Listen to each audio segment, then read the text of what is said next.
Pamamahagi ng tulong sa taong bayan sa ilalim ng iba't ibang programa ni Pangulong Ferdinand R. Marcos Jr. nagpapatuloy. Ngayong hapon, pangungunahan ng Pangulo ang bawat bayan makikinabang program sa lungsod ng Muntinlupa, Las Piñas, Parañaque at Pasay.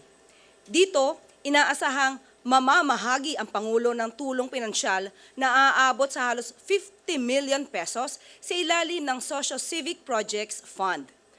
Mapapakinabangan ito ng 200 barangays sa Muntinlupa, Las Piñas, Parañaque at Pasay City. Iisa lang ang layunin ni Pangulong Marcos Jr., ang matulungan ang taong bayan na unti-unting makaahon sa buhay. Pero sa likod nito, patuloy ang panawagan ng Pangulo ng tuloy-tuloy na pagsisikap at pagtutulungan upang mas maging maginhawa, magaan at maunlad ang buhay ng bawat Pilipino. Sa ilalim ito ng bagong Pilipinas.